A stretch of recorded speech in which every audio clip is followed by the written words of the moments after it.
नमस्कार एमपी, अब तक आप देख रहे हैं और आपके साथ मैं हूं पुनीत मिश्रा। और चलिए, सबसे पहले जो हम खबर आपको दिखाने जा रहे हैं, जो खबर हम आपको बताने जा रहे हैं, उसे सुनकर आपके मुंह से यही बस निकलने वाला है कि यह तो हद हो गई, बेशर्मी की हद हो गई। जी हां, खबर है इंदौर से, जो अपनी स्वच्छता और संस्कृति के लिए जाना जाता है, लेकिन यहां पर निजी पल बिताने के लिए प्रेमी जोड़ों को 99 रुपए प्रति घंटे की दर से निजी यानी प्राइवेट कैबिन उपलब्ध कराए जा रहे हैं। और वो भी चोरी चुपके नहीं, बल्कि बाकायदा सोशल मीडिया पर इसका विज्ञापन भी जारी कर दिया गया, जिसमें बताया गया कि एक कपल चुंबन करने के लिए एक जगह की खोज कर रहा है, जगह नहीं मिल रही है, और फिर आखिर में विज्ञापन में दिखाया गया ये एक कैफे, जिसमें प्राइवेसी की भी पूरी गारंटी देने की बात लिखी गई। इस वीडियो के वायरल होने के बाद से बवाल मचा हुआ है।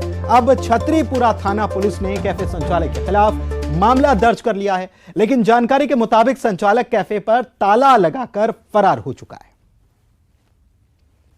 के माध्यम से एक विज्ञापन प्रकाशित किया गया था, जिसमें युगल जोड़ों को एक प्राइवेट स्पेस 99 रुपए प्रति घंटा के हिसाब से मुहैया कराने की बात कही गई थी, और उन्हें प्रेरित किया जा रहा था कुछ अश्लील कार्य करने के लिए, जिसकी शिकायत मिलने पर पुलिस द्वारा उनके ऊपर मामला पंजीबद्ध किया गया है। तो सवाल कई सारे खड़े हो रहे हैं। सवाल क्या है? न्यूज़ 18 भी सवाल उठा रहा है कि ये बेशर्मी का अधिकार किसने दिया? क्या ये बहकाने वाला ऑफर नहीं है क्या? क्योंकि बाकायदा विज्ञापन जारी किया गया, तो ये विज्ञापन बहकाने वाला ऑफर नहीं कहा जा सकता। क्या है फिर ये बेशर्मी की हद नहीं है तो क्या है? इंदौर की संस्कृति को लेकर बातें होती हैं, लेकिन ये फिर सवाल खड़े हो रहे हैं कि क्या है ये? लोगों की निगरानी कैसे की जाएगी? क्या चल रहा है? क्या इससे माहौल खराब नहीं होगा? प्राइवेट कैबिन में क्या चल रहा है ये कौन देखेगा? इसकी गारंटी कौन लेगा? बहकाने वाला ये ऑफर नहीं है, युवाओं को क्या ये ऑफर बहकाता नहीं है? और इसकी परमिशन आखिर कैसे ले ली गई?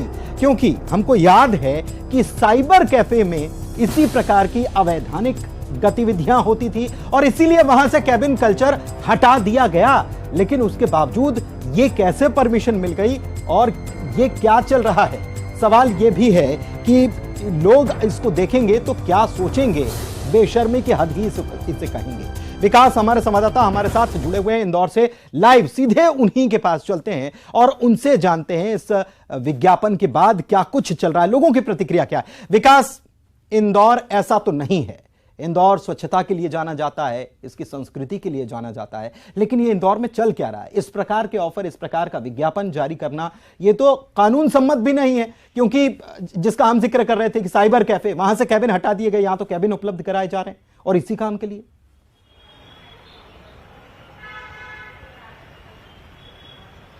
वाकई में ये एक वीडियो सोशल मीडिया पर वायरल हुआ, उसके बाद हंगामा मच गया। ये जो वीडियो है इसे बाकायदा यूट्यूबर्स के माध्यम से शूट कराया गया था।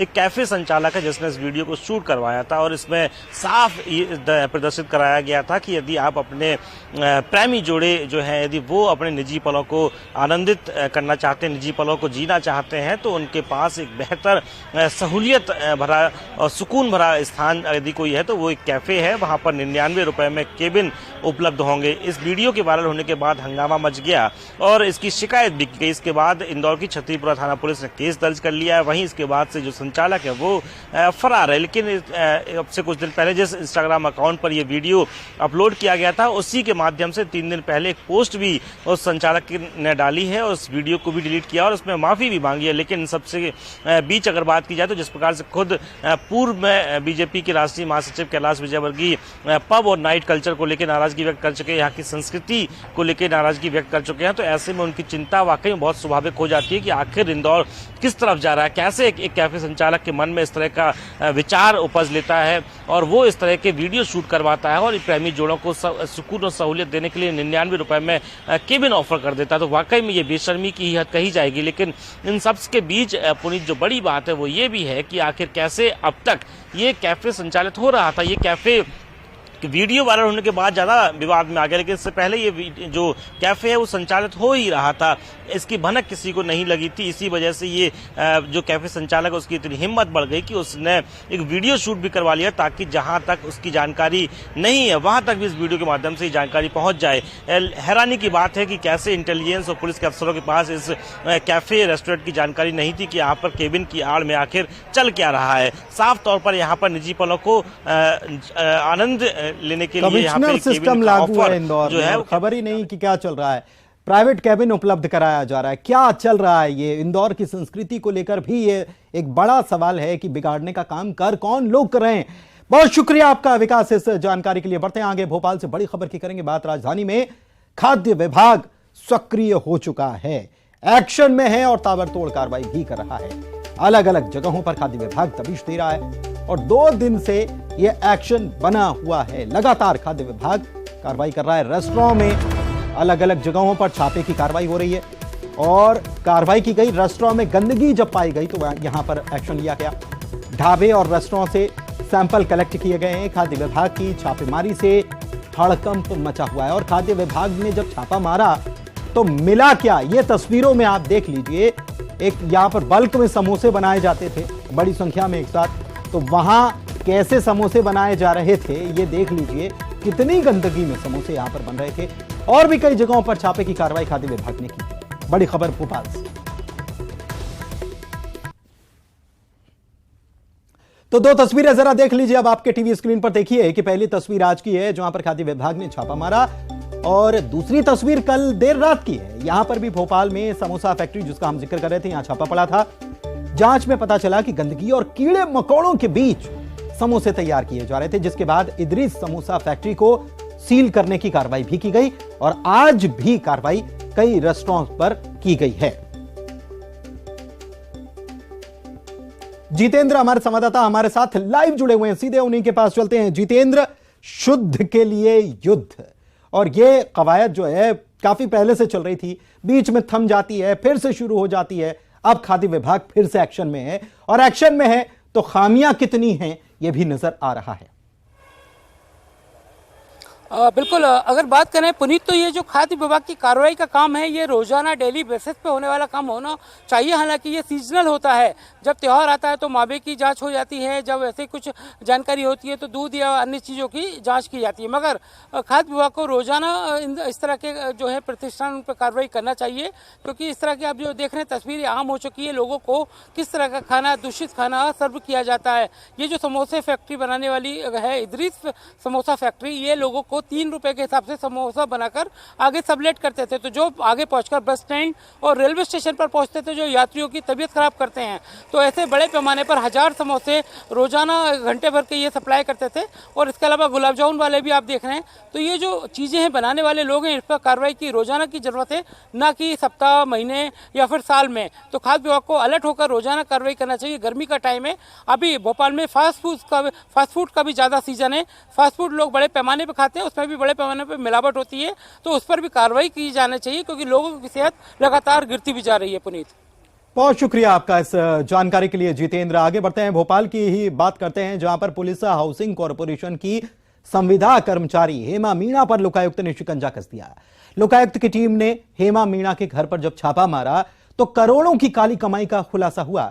बिलखेरिया में बंगला, फार्म हाउस, लाखों के कृषि उपकरण के अलावा डेयरी का भी पता चला। हेमा मीणा के फार्म हाउस से लाखों के सरकारी उपकरण भी मिल गए। 100 से ज्यादा महंगे ब्रीड्स के डॉग्स भी मिले हैं। हेमा मीणा की महंगी गाड़ियों का उनको शौक था, इसका खुलासा भी हुआ है। कई सारी महंगी गाड़ियां, छापे में 2 ट्रक, 1 टैंकर, थार समेत 10 गाड़ियां जब्त की गई हैं। अब तक करोड़ों की संपत्ति का खुलासा हुआ है। खास बात यह कि हेमा मीणा की तनख्वाह, सैलरी, वेतन मात्र 30,000 है।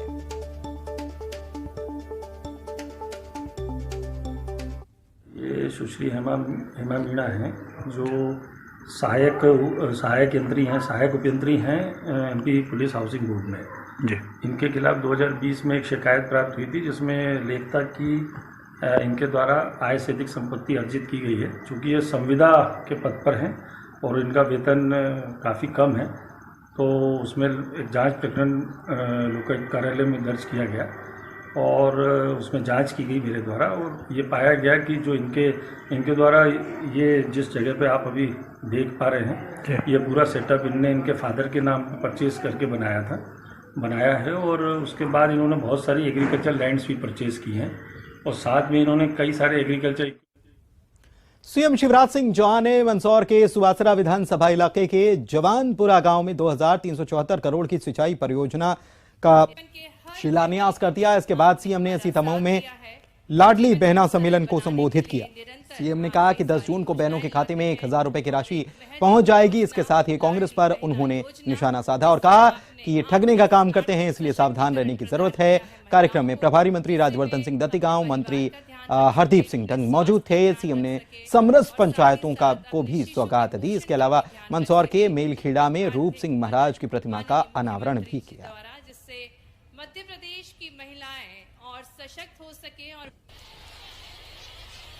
10 जून को बहनों के खाते में पहले महीने का पैसा डाल दिया जाएगा और 10 जून हिंदुस्तान नहीं, दुनिया के इतिहास में लिखी जाएगी बहनों के सशक्तिकरण के लिए। इनने संबल के पैसा भी बंद कर दिए थे।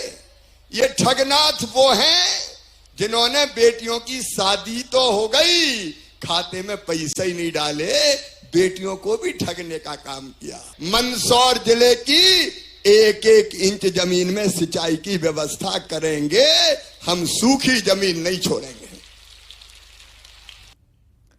दिग्विजय सिंह की बात कर लेते हैं, जिन्होंने कांग्रेस की हार को लेकर एक बड़ा बयान दिया है, जिसे आई ओपनर, आंखें खोलने वाला बयान कहते हैं। दिग्विजय सिंह ने कहा कि कांग्रेस ही कांग्रेस को हरा रही है। दिग्विजय सिंह के इस बयान पर बीजेपी को मौका मिला, उसने तंज कसा।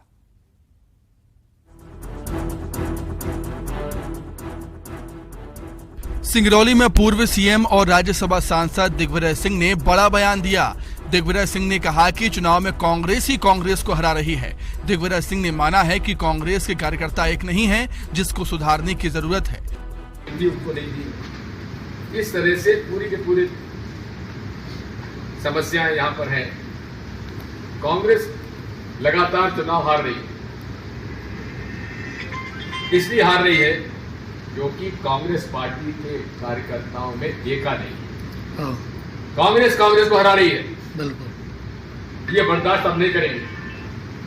और कमलनाथ जी ने जीतरा जी और मुझको भेजा है उन इलाकों में, उन विधानसभा में, जिन विधानसभा क्षेत्र से लगातार हम चुनाव हार रहे हैं। वहीं दिग्विजय सिंह के बयान पर बीजेपी ने तंज कसा है। पूर्व मंत्री अर्चना चिटनिस ने कहा कि दिग्विजय सिंह की जुबान पर सच आ गया है। कांग्रेस के पास ना तो विचारधारा है, ना ही कोई रणनीति। देखिए, वो बड़े नेता हैं और बड़े नेता होने के साथ साथ वो अनुभवी नेता है। ये दिग्विजय सिंह जी नहीं, उनका अनुभव बोल रहा है, क्योंकि ना उनके पास संगठन है, ना उनके पास कोई विचार है, ना उनके पास कोई पुरानी बताने वाली ऐसी विषय है जिसको लेकर वो जनता के बीच में जाएं। और ये सारी परिस्थितियों में जब पार्टी के वरिष्ठतम नेता ये कहें कि कांग्रेस ही कांग्रेस को हरा रही है, तो इस पर इतने बड़े नेता की बात पर मैं अपनी सहमति बताना चाहूंगी। दिग्विजय सिंह इन दिनों कांग्रेस की कमजोर सीटों पर रणनीति बना रहे हैं। ऐसे में हाल ही के दिनों में दूसरी बार है जब दिग्विजय सिंह ने कांग्रेस की कमियों को सामने रखा है। सवाल यह है कि आखिर कांग्रेस किस आधार पर सत्ता में आने का दावा कर रही है।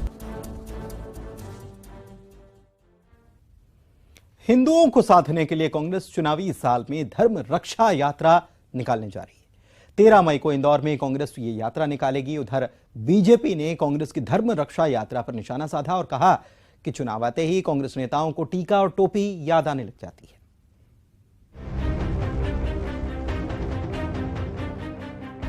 चुनावी साल में कांग्रेस हिंदुत्व की राह पर चलने के लिए धर्म रक्षा यात्रा निकालने जा रही है। एमपी कांग्रेस के मंत्री पुजारी प्रकोष्ठ ने धर्म रक्षा यात्रा का आयोजन किया। इंदौर में 13 मई को करीब 20 किलोमीटर की यात्रा निकाली जाएगी। यात्रा में कांग्रेस के झंडे के अलावा भगवा झंडा भी दिखेगा। इस आयोजन में कांग्रेस मठ मंदिरों की स्वायत्तता को खत्म किए जाने की मांग करेगी। उधर कांग्रेस की धर्म रक्षा यात्रा पर बीजेपी ने निशाना साधा है। नरोत्तम मिश्रा ने कहा कि चुनावी मौसम में कांग्रेस को भगवान याद आते हैं। चुनाव आते ही कांग्रेस के नेता टीका टोपी लगाते हैं। अब इससे अच्छे दिन क्या चाहिए आपको, वैसे बताओ। कांग्रेस भगवामय हो रही है, कार्यालय भगवामय हो रहा है, हनुमान चालीसा कांग्रेस पढ़ रही है। अब इसमें भी क्या कहानी है या इसमें भी क्या दगाबाजी है, यह आने वाला समय बताएगा। लेकिन ये सच है कि इन्हें भगवान और भगवा दोनों चुनाव पर ही याद आते हैं। न तो चुनाव के पहले कभी इनको भगवा याद आता है, न चुनाव के बाद भगवा याद आता है। ये इनके नेता भी चुनाव पर टोपी, टीका, जनेऊ जो भी लगाते हैं चुनाव पर ही लगाते हैं। अब जनता इन चीजों को समझ गई है। कांग्रेस की धर्म रक्षा यात्रा को जानकार हिंदुओं के ध्रुवीकरण रोकने की कोशिश से जोड़कर देख रहे हैं। हालांकि उसकी रणनीति कितनी सफल होगी, ये आने वाला वक्त ही बताएगा।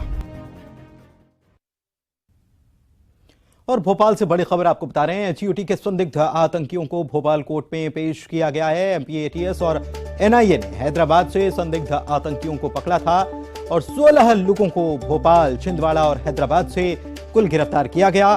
संदिग्ध आतंकियों का 19 मई तक रिमांड पुलिस को मिल गया।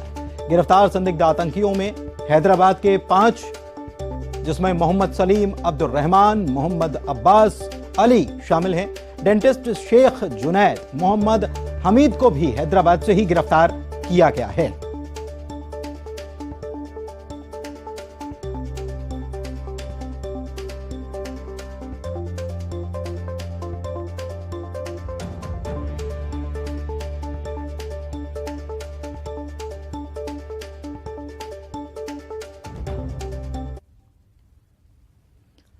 मंडला के कान्हा नेशनल पार्क और पर्यटकों की पहली पसंद बाघिन डीजे और उसके 3 शावकों का वीडियो एक बार फिर से वायरल हुआ है। वायरल वीडियो में बाघिन डीजे अपने पूरे परिवार के साथ पर्यटकों का रास्ता रोककर सड़क पर बैठी हुई नजर आती है। साथ ही में बाघिन डीजे के आसपास नजर आ रहे हैं उसके 3 शावक। वीडियो में एक शावक सड़क पार करके आगे निकल जाता है, लेकिन बाकी 2 शावक अपनी मां बाघिन डीजे के साथ ही नजर आ रहे हैं। कान्हा नेशनल पार्क के मुख्य जोन का यह वीडियो बताया जाता है। ऐसे नजारे पर्यटकों को कम देखने को मिलते हैं। इस खूबसूरत नजारे को वहां पर मौजूद पर्यटकों ने अपने कैमरे में कैद कर लिया। ये वीडियो वायरल हो रहा है।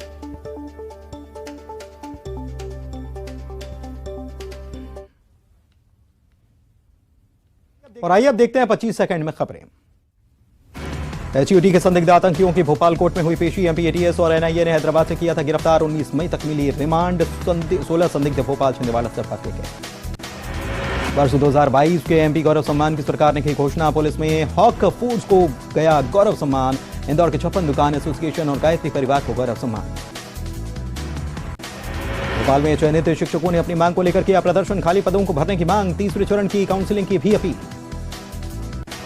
जबलपुर में गैस भरते समय वैन में लगी आग। घरेलू रसोई गैस सिलेंडर से भरी जा रही थी गैस। अरगवा थाना क्षेत्र का मामला। भोपाल में बीसीएलएल बस में जमकर तोड़फोड़। बदमाशों ने हमला कर बस के शीशे तोड़े। तोड़फोड़ के वक्त बस में सवार थे यात्रियों ने भागकर बचाई जान। टीकमगढ़ पुलिस ने साइबर सेल की मदद से ढूंढे चोरी गए 82 मोबाइल फोन। पुलिस ने मोबाइल मालिकों को लौटाए फोन। बरामद मोबाइल फोन की कीमत करीब 17 लाख रुपए। सीधी की सिटी कोतवाली पुलिस ने बड़े बाइक चोर गिरोह का किया पर्दाफाश। नाबालिग चोर गिरोह के 3 आरोपी गिरफ्तार। 7 लाख रुपए की चोरी की 14 बाइक बरामद। दिग्विजय सिंह के बयान पर बीजेपी प्रवक्ता अर्चना चिटनीस का तंज। दिग्विजय सिंह बड़े नेता, उन्होंने सच कहा कांग्रेस को हरा दिया। कांग्रेस के हनुमान भक्ति पर पूर्व मंत्री इमरती देवी का तंज कहा। हनुमान जी की मैं भी करती हूं पूजा। हनुमान जी राजनीति में कहां से आ गए। भोपाल में पूर्व मंत्री पीसी शर्मा ने करवाया रामकथा महोत्सव का आयोजन। कहा कांग्रेस को बीजेपी नेताओं से नहीं चाहिए हिंदू होने का प्रमाण।